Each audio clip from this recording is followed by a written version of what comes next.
രാഹുൽ മാങ്കൂട്ടത്തിൽ വിഷയത്തിലടക്കം നേതാക്കൾക്ക് വ്യക്തതയില്ലെന്ന് കെപിസിസി നേതൃയോഗത്തിൽ വിമർശനം. ഇത്തരം വ്യക്തതയില്ലായ്മകളാണ് സൈബർ ആക്രമണത്തിന് കാരണം. പ്രതിപക്ഷ നേതാവ് മാത്രം നിലപാട് ആവർത്തിക്കുമ്പോൾ അദ്ദേഹത്തിന് അജണ്ടയുണ്ടോ എന്ന സംശയം ഉയരുമെന്നും യോഗത്തിൽ അഭിപ്രായമുയർന്നു. സൈബർ ആക്രമണത്തിൽ കെപിസിസി ഡിജിറ്റൽ മീഡിയ സെല്ലിന് പങ്കുണ്ടോ എന്ന് പരിശോധിക്കാനും തീരുമാനമായി. രാഹുൽ മാങ്കൂട്ടം നിയമസഭയിലെത്തിയതിനു പിന്നാലെ ചേർന്ന കെപിസിസി നേതൃയോഗത്തിൽ വിഷയം ചർച്ചയായി. രാഹുലിനെതിരായ നടപടിയുടെ പേരിൽ നേതാക്കൾക്കെതിരെ നടക്കുന്ന സൈബർ ആക്രമണത്തിൽ കടുത്ത വിമർശനമുയർന്നു. സോഷ്യൽ മീഡിയ വഴി നേതാക്കളെ ആക്രമിക്കുന്നത് നിർത്തണമെന്ന് കെ മുരളീധരൻ തുറന്നടിച്ചു. അതിന് പ്രോത്സാഹനം നൽകുന്നവർ അവസാനിപ്പിക്കണമെന്നായിരുന്നു മുരളീധരന്റെ ആവശ്യം.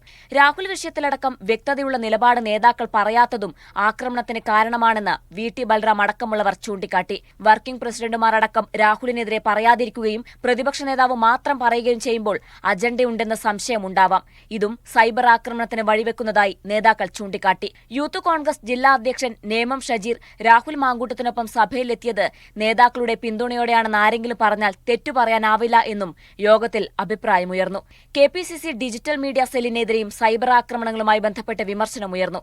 ഇത് വി.ടി. ബൽറാമിന്റെ നേതൃത്വത്തിൽ പരിശോധിക്കും. എന്നാൽ യോഗത്തിൽ സംസാരിച്ച പ്രതിപക്ഷ നേതാവ് രാഹുൽ മാങ്കൂട്ടം വിഷയം പരാമർശിക്കാതെ അവഗണിച്ചു. വയനാട്ടിലെ ആത്മഹത്യയുമായി ബന്ധപ്പെട്ട വിഷയങ്ങളും യോഗത്തിൽ ചർച്ചയായി. എൻ.എം. വിജയന്റെ കുടുംബത്തിന് പരമാവധി സഹായം ചെയ്തു എന്ന് വയനാട് നിന്നുള്ള ഡിസിസി അധ്യക്ഷൻ അടക്കമുള്ള നേതാക്കൾ യോഗത്തിൽ വിശദീകരിച്ചു. മീഡിയ 1 തിരുവനന്തപുരം.